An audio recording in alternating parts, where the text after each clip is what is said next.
This episode is brought to you by Reese's Peanut Butter Cups. In breaking news, leading scientists worldwide are conducting experiments to determine if Reese's Peanut Butter Cups are the perfect combination of peanut butter and chocolate. However, it appears the study was inconclusive, as the scientists couldn't help but eat all the Reese's. Because when you want something sweet, you can't do better than Reese's. Find Reese's now at a store near you.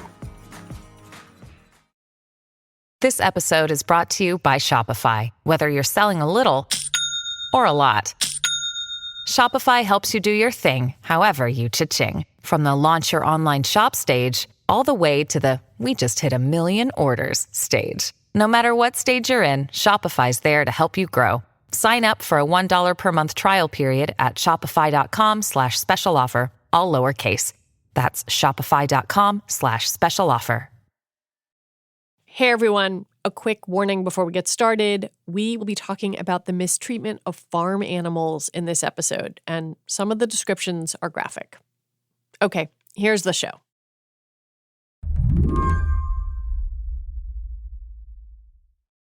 Last fall, reporter Annie Lowry went to a cattle auction in Northern California.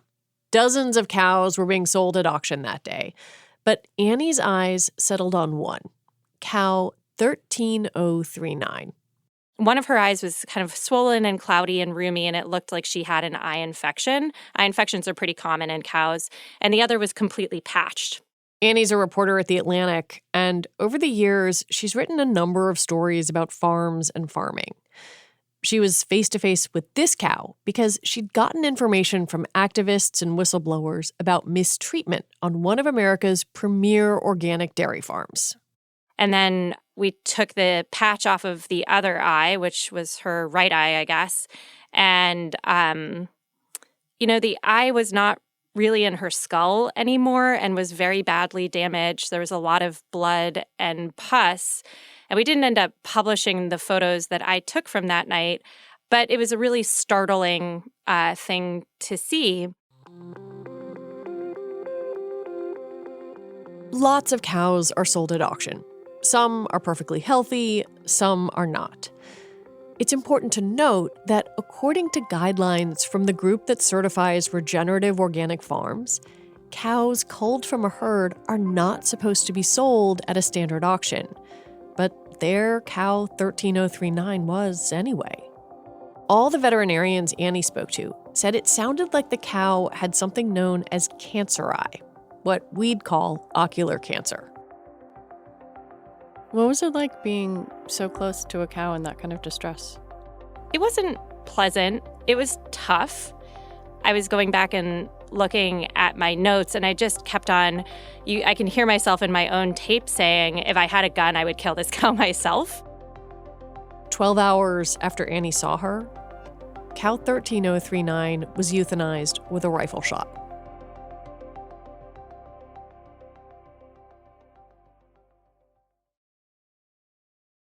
Cow 13039 came to auction from Alexander Family Farm, one of the best-known organic farms in the country.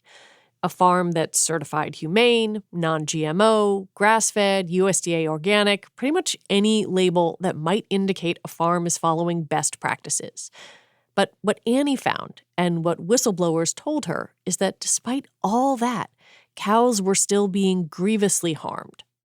If I wandered into the Whole Foods near me and bought 59 ounces of Alexander milk for $7.69, I'd be doing that thinking I was making the most ethical purchase possible.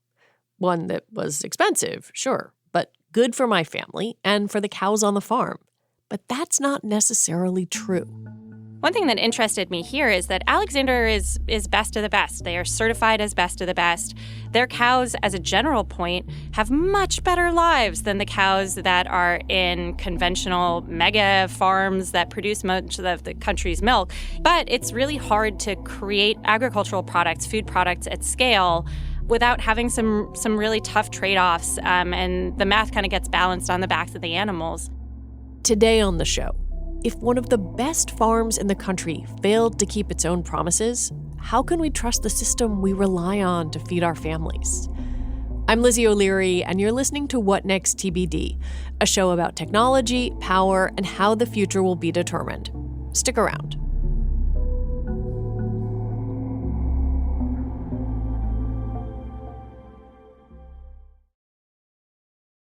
When it comes to your finances, go for the credit card that's always there for you.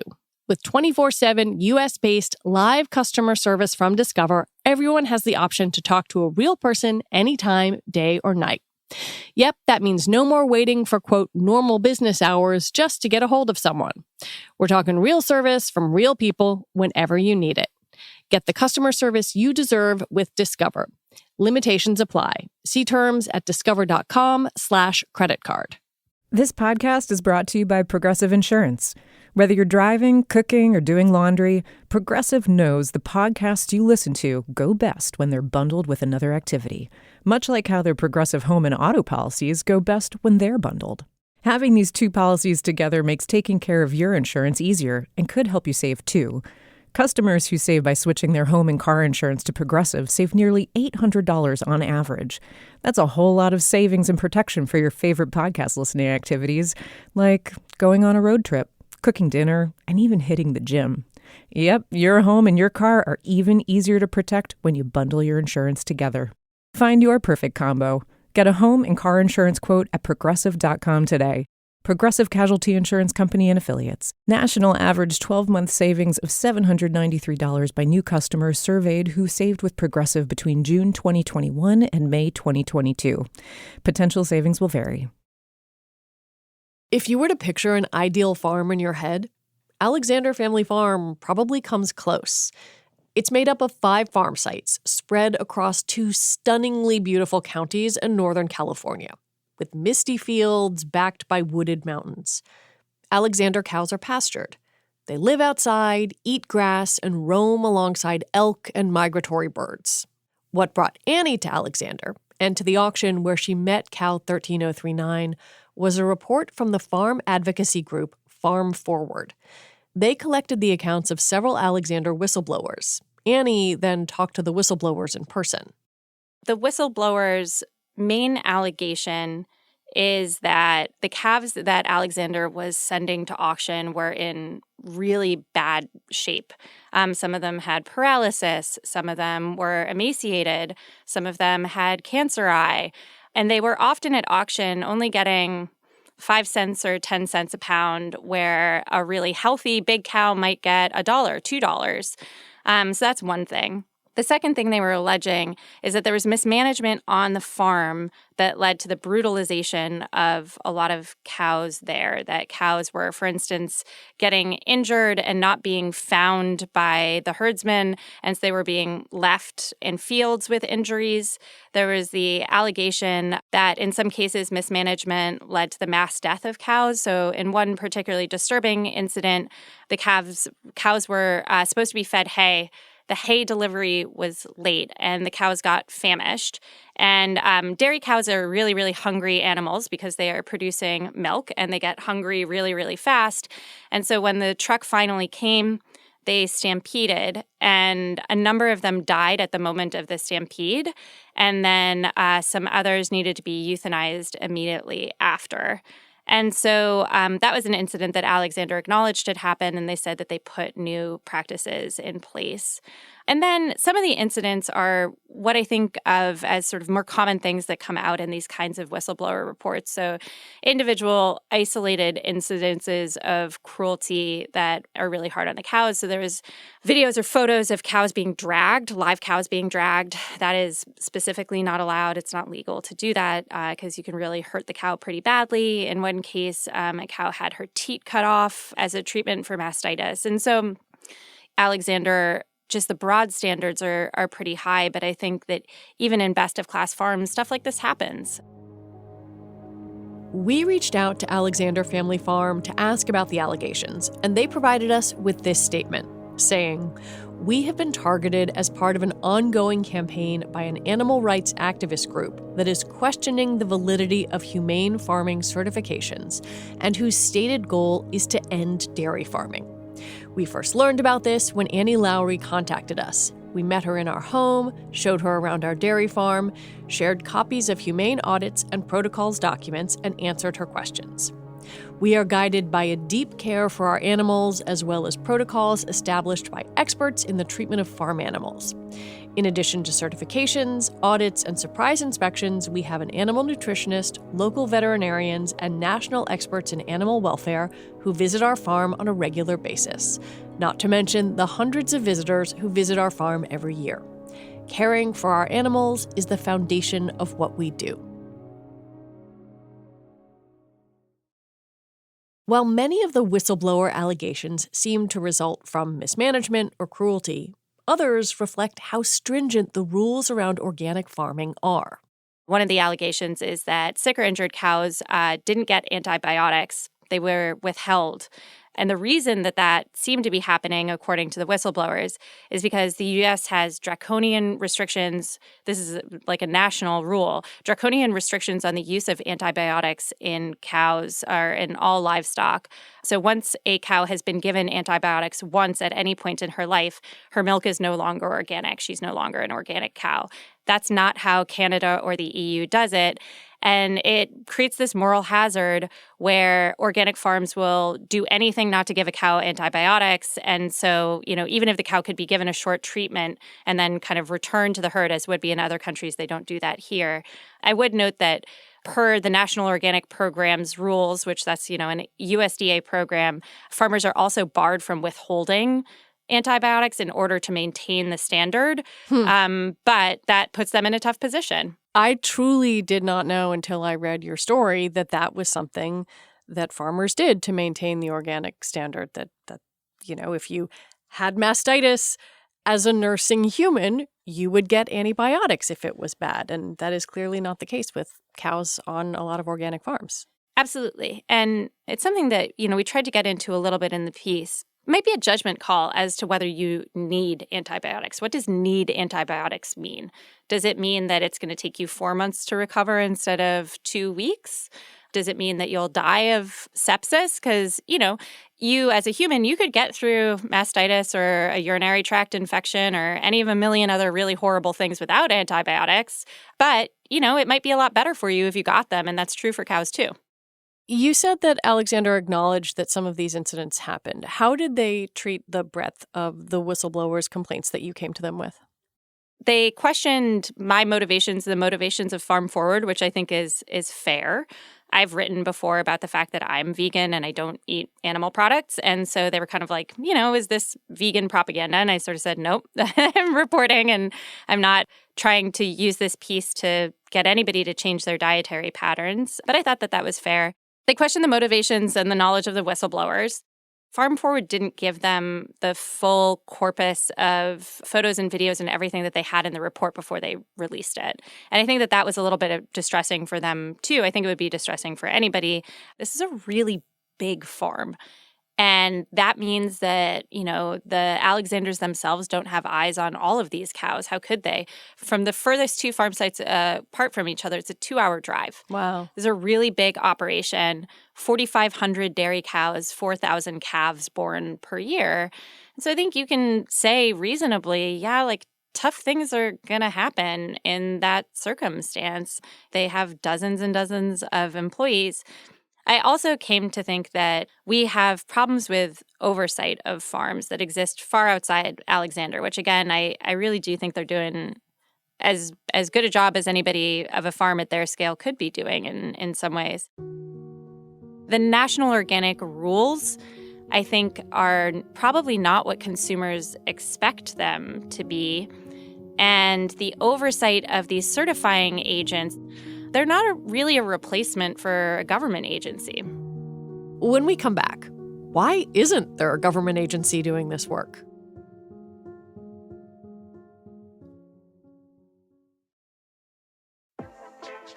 Eat stress-free this spring with Factor's delicious, ready-to-eat meals. Every fresh, never-frozen meal is chef-crafted, dietitian-approved, and ready to eat in just 2 minutes. Choose from a weekly menu of 35 options, including popular options like Calorie Smart, Keto, Protein Plus, or Vegan and Veggie.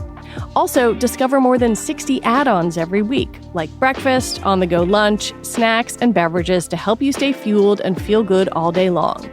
What are you waiting for? Get started today and fuel up for your springtime goals. Get chef-prepared meals on the table in 2 minutes with Factor's ready-to-eat meals so you can get back to doing what you love this spring. Head to factormeals.com/whatnexttbd50 and use the code whatnexttbd50 to get 50% off your first box plus 20% off your next box. That's code whatnexttbd50 at factormeals.com/whatnexttbd50 to get 50% off your first box plus 20% off your next box while your subscription is active. Apple Card is the perfect cashback rewards credit card. You earn up to 3% daily cash on every purchase every day. That's 3% on your favorite products at Apple, 2% on all other Apple Card with Apple Pay purchases, and 1% on anything you buy with your titanium Apple Card or virtual card number. Visit apple.co/card calculator to see how much you can earn. Apple Card issued by Goldman Sachs Bank, USA, Salt Lake City branch. Subject to credit approval. Terms apply. What is the one most important thing our society needs? That would be harsher punishment for parole violators, Stan. And world peace. Okay, we get it. World peace might seem like a pipe dream. But what if I told you it's not? 2024 will see more than 50 elections around the world. And in some places, peace is actually on the ballot. One reason is because countries in Europe and Latin America have been experimenting with this thing called feminist foreign policy. Because right now, the way that we wage war and peace, it's kind of a boys' club. The new season of Things That Go Boom from Inkstick Media and PRX is coming March 18th. You can find it wherever you get your podcasts. One of the reasons why I wanted to have you on was not just to talk about this particular farm and these particular allegations, which are horrifying, but what we can see and think by looking at the system and the kind of backstops that are supposed to exist. So you said in your piece that the animal welfare laws on these kinds of operations, on an organic farm, conventional farm, et cetera, are a regulatory void. What did you mean by that?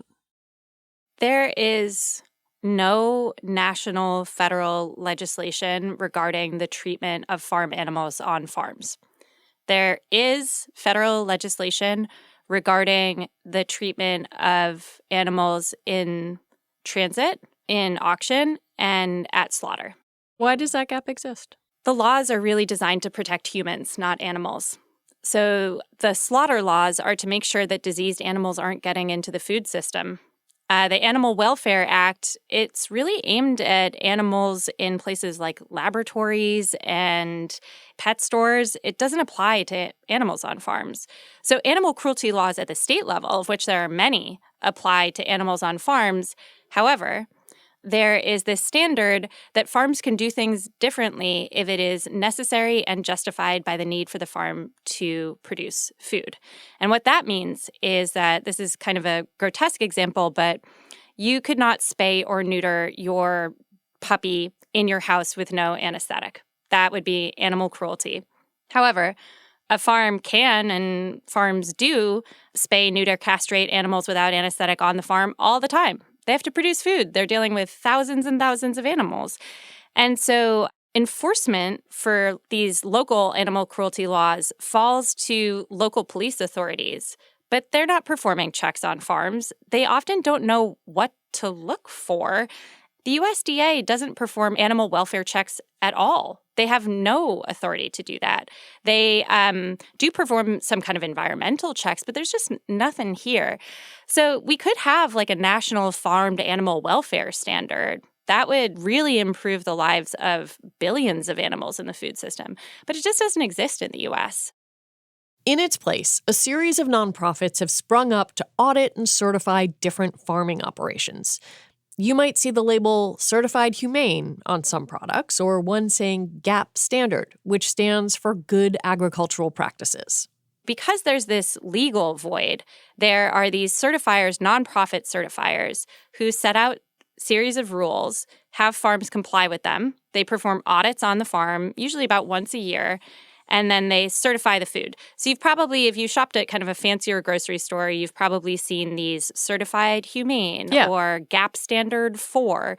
But it's a private system. And some of the best certifiers are really, really top-notch. They have animal welfare standards that are set by independent experts. But they're private nonprofits, right? And so they get paid by the farms. Sometimes the farms, know the people that are auditing them. They often have notice in advance when the audit is coming. And so I came to think that these programs are great for making sure of the big stuff, right? Are you raising your cows on grass? That's like a pretty easy thing to see. But, as a consumer, do you actually know that like that milk or that beef or those eggs came through a certified humane process? Like it's just not possible, I think, for these certifiers to be able to say that. The other problem is that now there are a lot of certifiers that are functionally industry fronts. So they are nonprofits that are sort of set up by industry to kind of rubber stamp whatever industry is doing. This gets back to what USDA and the FDA, which has authority here, they just kind of don't care about this that much. They've been sort of tightening up some of the rules, but, they really let people get away with saying what they want about their products.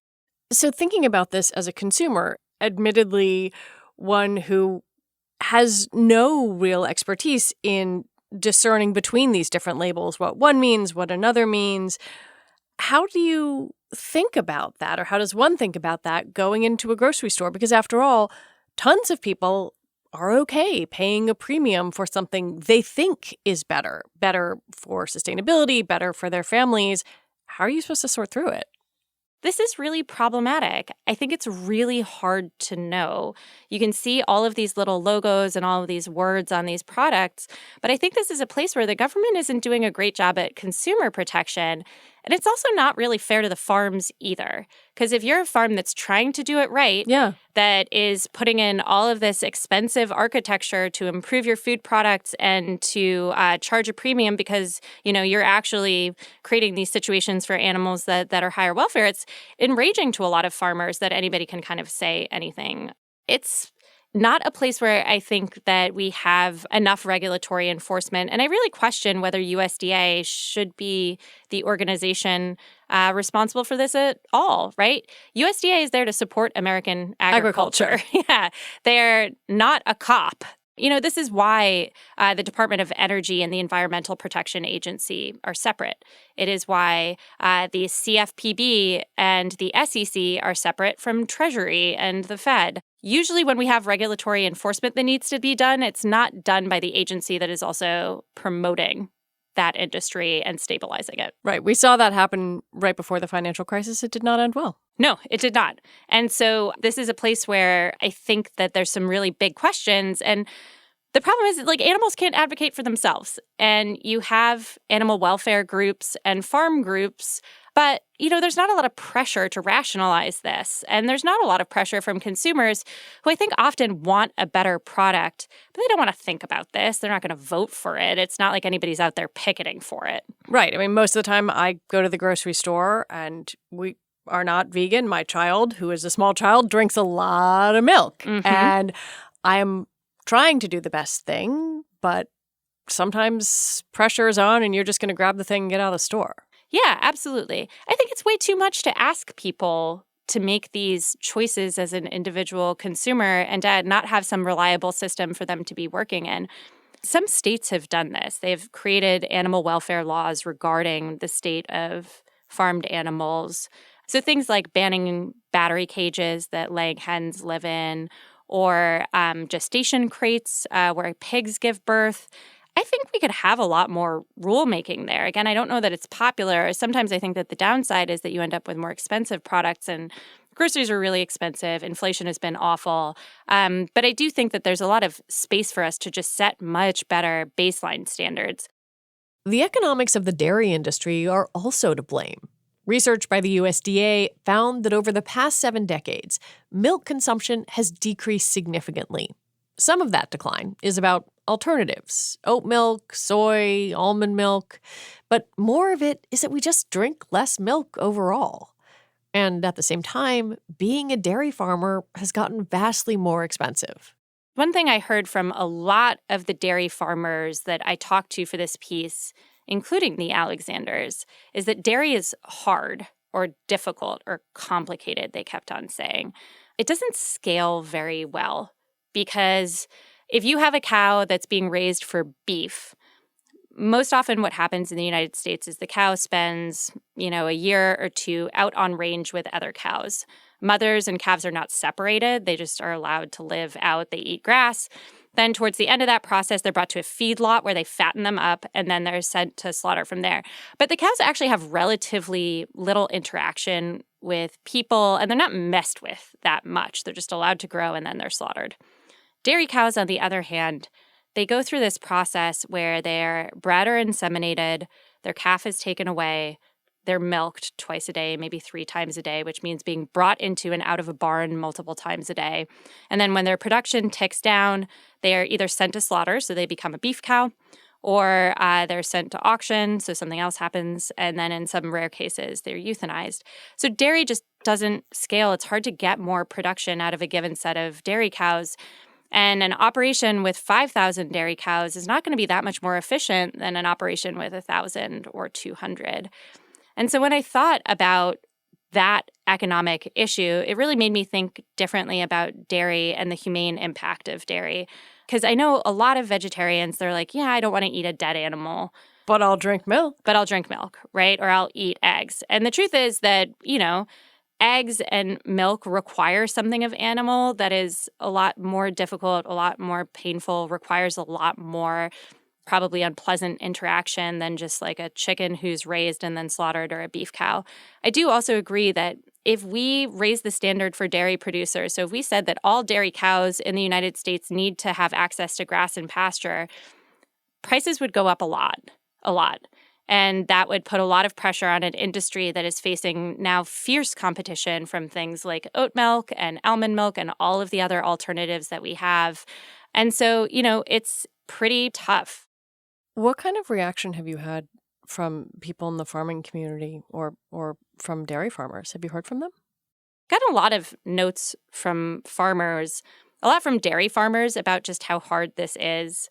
A lot of folks have pointed out, and I actually agree with them, that these whistleblower reports are kind of unfair in the sense that they're a point in time and they're not capturing everything that's happening on a farm versus other peer farms, right? We can say that there are these incidents of cruelty, but is there any farm that gets through this without an incident of cruelty? No, I don't think so.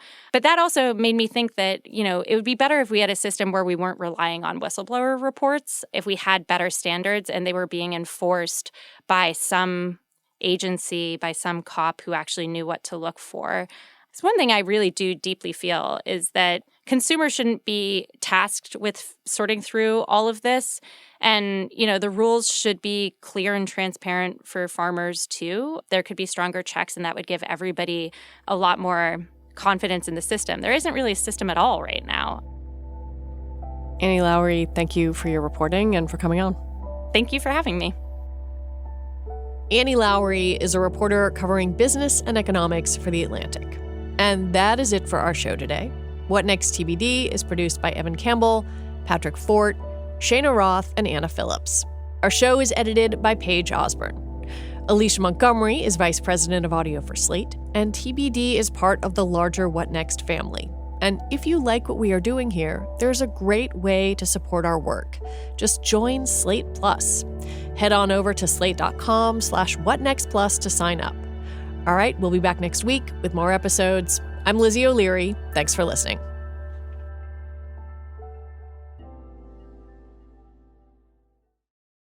We all have that friend who wakes up early to go get everyone McDonald's breakfast, while the rest of us sleep in. This is your sign to thank them. And if you're that friend, this is us saying thank you.